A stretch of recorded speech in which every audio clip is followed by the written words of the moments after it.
மனுஷர் பேசும் வீணான வார்த்தைகள் யாவையும் குறித்து நியாயத்தீர்ப்பு நாளிலே கணக்கு ஒப்புவிக்க வேண்டும் என்று ஆண்டவர் சொல்லுகிறார். ஒரு நாளைக்கு எவ்வளவு வீணான வார்த்தைகளை பேசுகிறோம் சகோதர சகோதரிகளை சிந்தித்து பாருங்கள். மற்றவர்களை குறை சொல்லுவது, மற்றவர்களை குற்றப்படுத்துவது, மற்றவர்களை காயப்படும்படி பேசுவது, மற்றவர்களை குறித்து தேவையில்லாத புரணி பேசி கொண்டிருப்பது, செய்தித்தாள்களில் இருக்கிற காரியங்களை குறித்து ஒரு நாள் முழுவதும் பேசிக்கொண்டே இருப்பது. இந்த நாளில் ஏதாவது ஆதாயம் இருக்கிறதா? இதனால் நமக்கு ஏதாவது இது இருக்கா? உண்மை இல்லை. உணர்வடையுங்கள் சகோதர சகோதரிகளே. ஆனால் ஆண்டவரை பற்றி புரணி பேசுங்கள், ஆண்டவரை குறித்து பேசுங்க. ஆண்டவர் அங்கே அற்புதம் செய்தாங்க, அவர்களுக்கு விடுதலை செய்தாங்க, பக்கத்து வீட்டில் இருக்கிறவங்களுக்கு அற்புதம் பெற்றாங்க, எனக்கு ஆண்டவர் அற்புதம் செய்தாங்கன்னு போய் புரணி பேசுங்க. பக்கத்து வீட்டில் இருக்கிறவங்க, எதிர்த்த வீட்டில் இருக்கிறவங்க கிட்ட போய் சொல்லுங்க. அதன் மூலமாக ஆண்டவர் சந்தோஷப்படுவாங்க.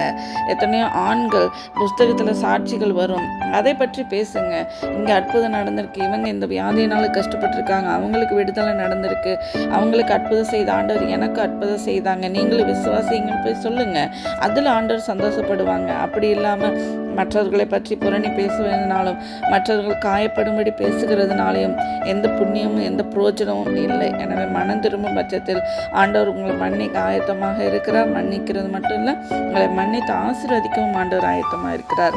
எனவே மனம் திரும்புங்கள், ஆண்டவர் உங்களை ஆசீர்வதிப்பார். விசுவாசியுங்கள்.